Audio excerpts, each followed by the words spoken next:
Hi there, guys. Thanks for coming.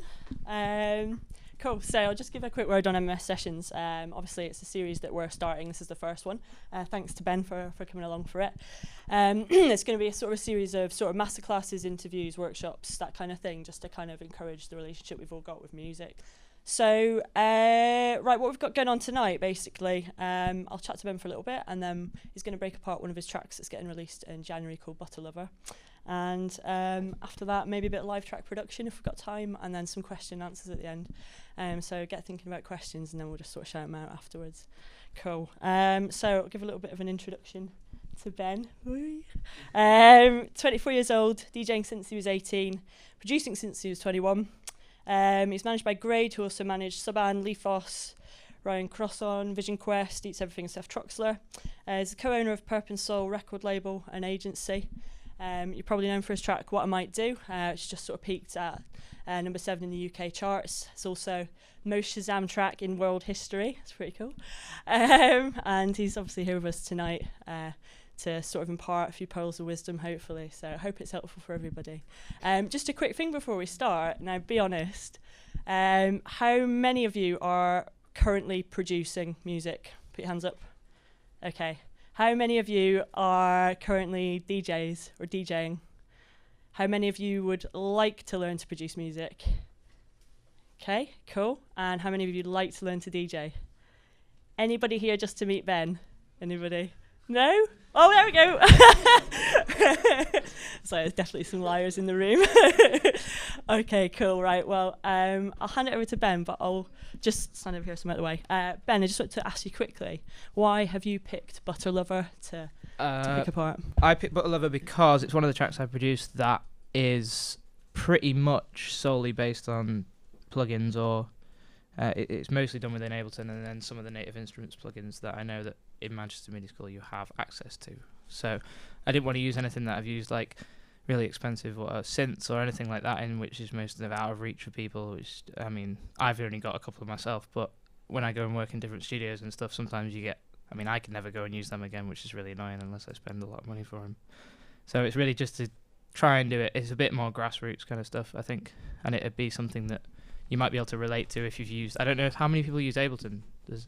Yeah, Logic, Reason, Fruity Loops, GarageBand. No, yeah, so you might be able to kind of relate to it a bit more than kind of something that was a bit more complicated, I guess. Cool. That's great. Okay, take it away. Right. So when I'm making a track, pretty much usually start with drums. Sometimes I'll have a sample or do something on a synth when I'm just kind of playing around that's going to, like, it just inspires me to do something. So this one's quite simple, drum grouped. It's pretty much just a 909 kit, so if you just kind of like...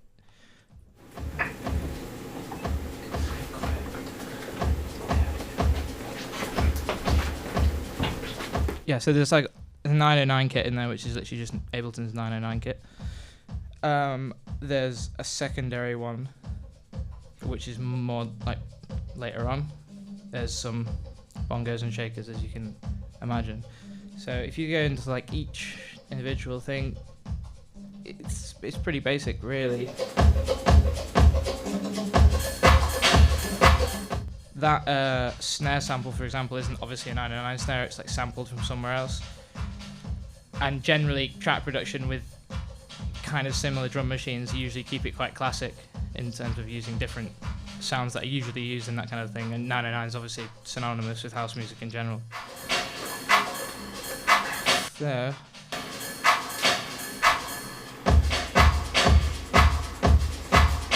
So that's basically the main drum loop that runs through it. It obviously progresses a bit further down, so if we go back to the intro again, what we have on top of that originally is some textures and the lead kind of synth. Oh, vocals. Come to them later. So this one's using Massive. That was just a chord progression that I played out on my MIDI and corrected it because I'm not a very good piano player. So you can, I think working in MIDI is also really, really good because not only you don't have to get every take perfect. I mean, not everyone's, amazing jazz pianist or whatever. and for me it's especially good. It's quite nice to have that live element, but also be able to go back and like correct your mistakes and quantize it to the loops and everything. This is basically just some atmosphere that I put in. I do quite like using textures quite a lot. I think they fill out tracks, and attention to detail and these kind of things is often not noticed by the general public, but it might just fill out the song and push all the frequencies up a bit in between everything else. It kind of helps, from my experience anyway. So this is where it all comes together pretty much. And if you see on this kind of bit, what I've done is basically just use the auto filter to just filter down as the lows come in a bit. It's quite a standard arrangement as well. And a trance sweep, as you can see.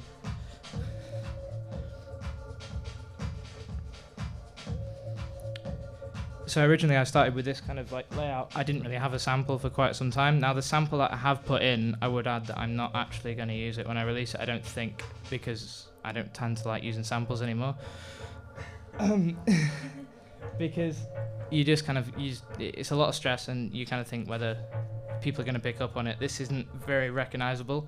Points to anyone that can get it, because I won't tell you, but you've just got to be careful sometimes. Especially when you get to the level when you're making that kind of music. I'll just let it play for a bit actually so you can hear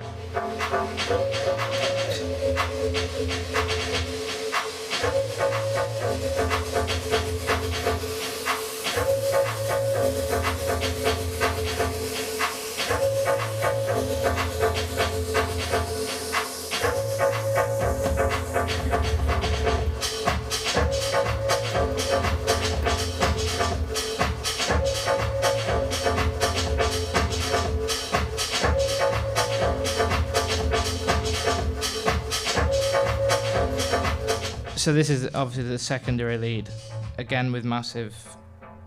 It was just a preset that I pretty much tweaked a little bit. You can see quite a lot of EQing and things on here. Strictly, probably not. As I was self-taught, anyone that is actually using music production at the moment, I'm probably doing stuff wrong. So if I am, just let me know. As long as it sounds good. As long as it sounds good, yeah. I mean, it's great to get. I mean, you're probably getting that basics introduction is really good. I just taught myself, so probably doing everything wrong and learning as I go. Right, so this is really where I kind of have the opportunity to try songs out. The first time I made this track, it was quite a bit different in terms of arrangement. But when you're making kind of club music, I don't know what else. I mean, mostly probably into house music, yeah? Yeah. So when you're making club music, you've always got to think how people are going to react to it when they hear it in a club or a venue. So it's always very important to how the energy and how long the breaks go on for and how much is in the breaks, because if it drops out too much and people can't really hear what's going on, you might have an amazing soundscape in there, but not everyone's going to appreciate it. So I've come to realize that it's very, very important to think about how much energy is in the track and where it's going, and there's enough development in there for people to keep enjoying it for 7 minutes or however long it is. So this is really disjointed, by the way, because I've never done anything like this before. So we're just going to jump around a little bit. This is the secondary drum kit.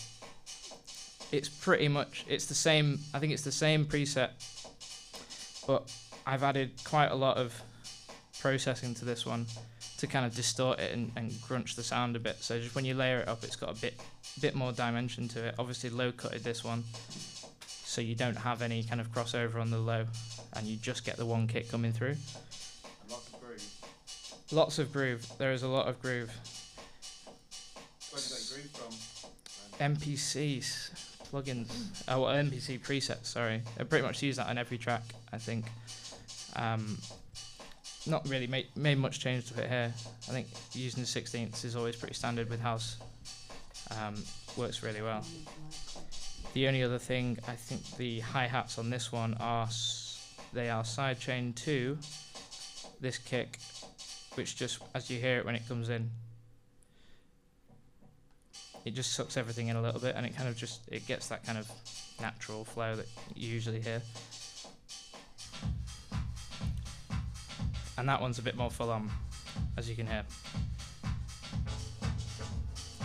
So going back to the sample that I've actually used in this. Now I've got a big fetish for using, or fetish is the wrong word. I've got a big kind of habit of using really looped vocals. So I'll use a vocal and I just love using looped vocals. So this one is one of those. Obviously you'd be different, but I think it's also a good way of, if you're using vocals, to use them in a bit more of an interesting way and not just using the whole verse, just finding some bit that sounds quite good repeated or just stuttered a bit, interesting sampling, as opposed to just kind of like using the whole brandy vocal or whatever you do. So yeah, if you do recognize what this sample is, there will be points. But again, on the vocal, obviously EQ. There is a limiter on this one, and there's tube, reverb, another quite strange looking EQ, and a vintage vocal warmer.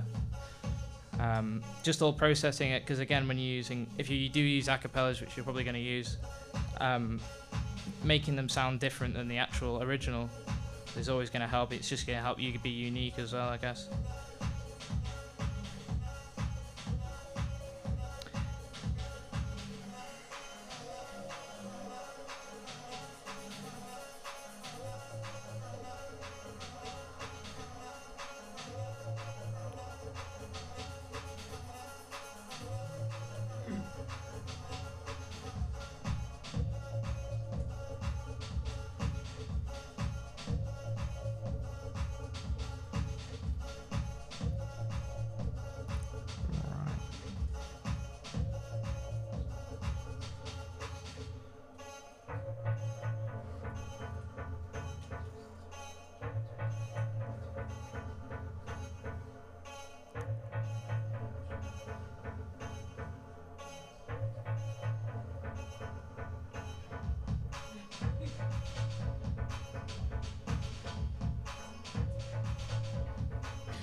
I mean, I actually changed quite a lot of the build-up in Ed from trying it out. It used to be quite like spaced out, and now it's a bit more full and there's a bit more going on.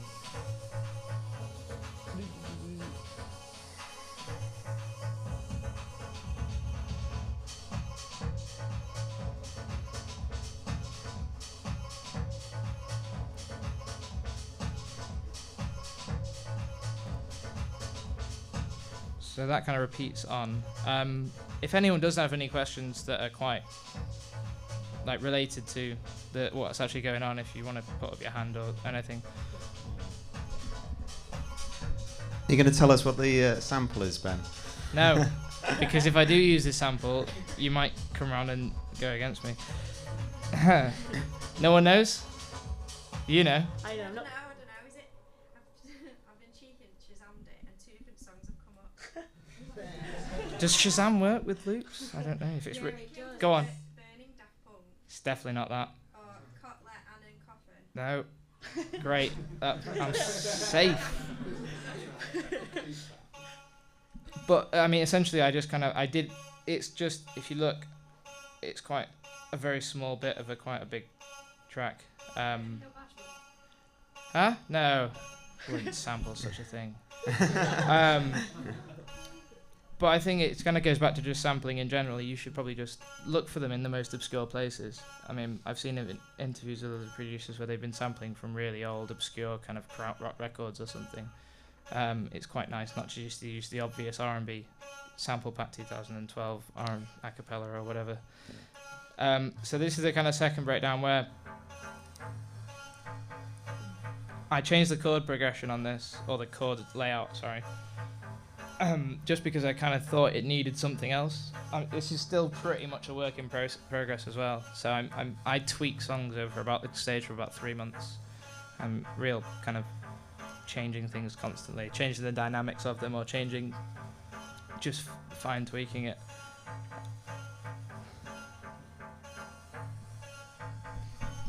What other processing have you got on the vocal there, Ben? This one. Oh yeah, it's that crazy EQ, wasn't it? It's just a weird looking EQ. This vintage vocal warmer, which probably does what it says on the tin.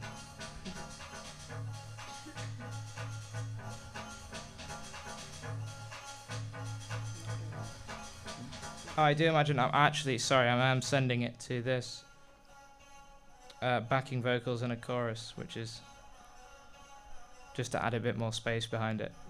I do use sends quite a lot, usually quite just to kind of even send something really, really subtly, but it kind of creates this kind of atmosphere below that, like whatever that is. Oh, sorry.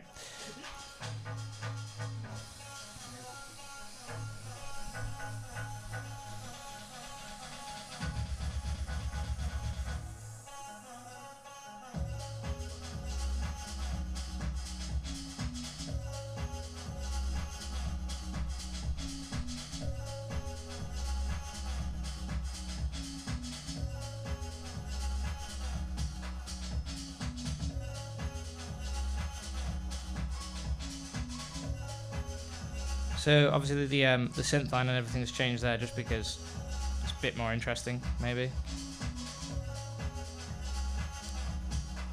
There is a secondary vocal, which is that one. Is that taken from the same? From the same song. Have you pitched that at all? Yes, pitched down by 2 semitones. So this is becoming really hard for you as a quiz, isn't it? Yeah. Just going back to your drums a minute, Ben. Do you mainly program though? Do you have like favourite loop packs or anything that you? No, I pretty much do all the drums. I mean, if I was going to use drum samples, I use these kind of like, I've got like breaks kits or whatever that were just break loops, but I usually chop them up into individual drum things, because I find using a loop it's really good for some things, but also when you want to do something different with it, you become quite restricted by that one loop. So I program them all in MIDI. I can obviously change. I've also recently, probably not so much on this track, but on quite a few, I've become to automating the delays and the kind of the attacks of all the different elements. So especially with the 909, you can have so much fun with the hat if you just kind of like bring the delay up or change the pitch of the hat or whatever. So I think there's a lot more fun to be had with kind of MIDI drums or drum machines, if indeed you have one. And your drum samples, is that an Ableton Live drum rack? It is, yeah. It's a 909 Mastodon. I don't even know what that means. And then that's a Myrtle, which is slightly different. So I mean, Ableton's really good for that in terms of it's quite plug and play kind of stuff. I can start an idea quite quickly based on the fact that I've got drum kits available. I've got like samples and plugins available. So often I'll try and find myself starting in an airport or something, a little loop that'll continue to be onto something else. Does anyone have any questions about the general track? Any comments, as long as they're not negative, would be appreciated. Actually, no, negative comments as well. Why not?